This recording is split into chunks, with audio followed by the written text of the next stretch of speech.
one of the best in the biz, and I'm not just saying that because she does it for the NFL Network, but Aditi Kinkhabwala knows so much about the Steelers and as much as anybody else, and she joins us here on the program. How you doing, Aditi? That's a heck of an introduction, Rich. It's true. It's fact. I'm glad you're not holding it against me that I called you Monday morning saying what is wrong with these people. No, but you know what's going on. So what's the headline out of the Tomlin press conference today, Aditi? This is pure speculation, but I think this marriage is over. I think that's the headline.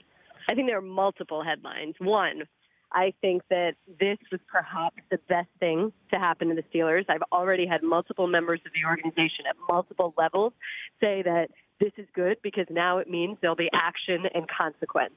And had they gone to the playoffs, perhaps everything would have just been pushed under the rug like it was last year when Mike Mitchell was screaming into the Jaguars locker room and Le'Veon Bell was late to a walkthrough. So perhaps this is good because now there will really actually be change. Also, I think a headline is that Mike Tomlin didn't mince words on Antonio Brown. When he was asked, is there a point when it's not worth it anymore, when the talent is not worth it? And his response was, certainly. That's pretty telling. And I've had multiple players, Rich, tell me that they are done. They are done with the antics. They are done with the drama, and that they felt Antonio Brown tapped out. Another headline, I think Mike Tomlin's still in trouble over this whole injury thing. I don't know, Rich, were you buying this? Were you buying that, yes, Antonio Brown really had discomfort in his knee if he never showed up to his MRI? No. I don't buy much of this, though, Aditi. It's everybody's covering for everybody else because nobody looks good in the situation. I had Ryan Clark on in hour number one from ESPN, and you know what comments he said on SVP a couple nights ago about Antonio Brown when he first got the money in Pittsburgh when they were teammates back in that day, when they chose Antonio Brown over Mike Wallace, which was obviously a very smart football decision. But I asked Ryan, who's lost the locker room the most, the quarterback, the wide receiver, the coach, and he gave the caveat of, I love him, but he chose Mike Tomlin. Aditi, has he lost the locker room, do you think? You know, it's funny because I had two players text me today, Rich, and say exactly the same thing. I thought that this was a different Mike Tomlin that we saw today. I felt that he was chastened. I felt that he was acknowledging that he wasted a prime opportunity this year. I felt that he owned the issues that sunk the Steelers this year, which is basically, Rich, the BS and the distractions. But two players texted me and said, he didn't go far enough. And he still needs to make a major statement if he wants the locker room back. Very young player, Juju Smith-Schuster, said to me on Monday, no one player can be bigger than the team.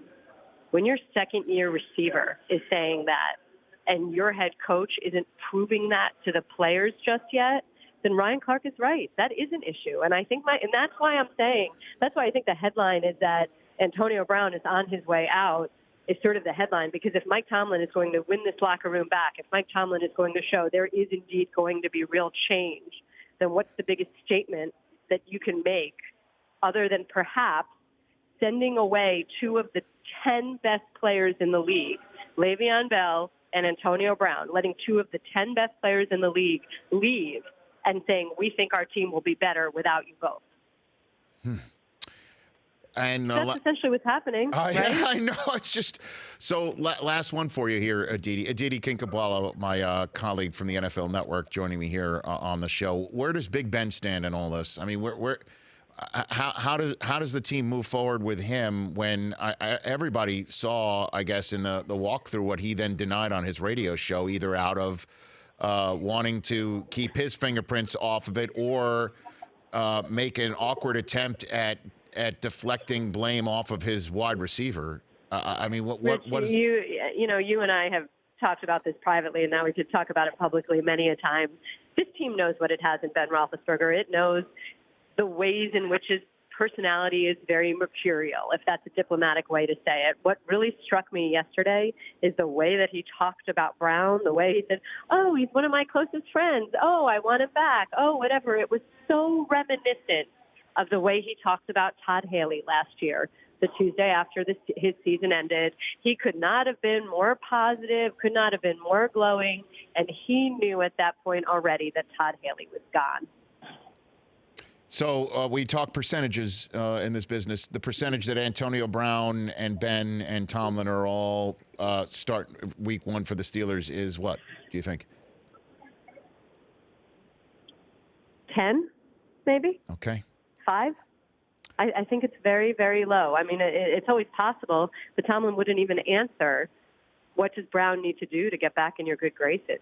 What does Brown need to do to win his teammates back? I mean, this is the issue, Rich. If your teammates believe that you tapped out, if your teammates say you were a distraction to the point of we could not concentrate on our game, if your teammates say that they have lost trust in you, then does it really matter how dynamic of a talent you are?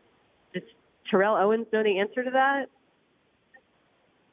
Thanks for the call, Aditi. Great stuff as always. Really appreciate it. Thank you. You bet. That's Aditi Kinkhabwala. Check her out on NFL Total Access. The Rich Eisen Show, weekdays at noon Eastern on Audience.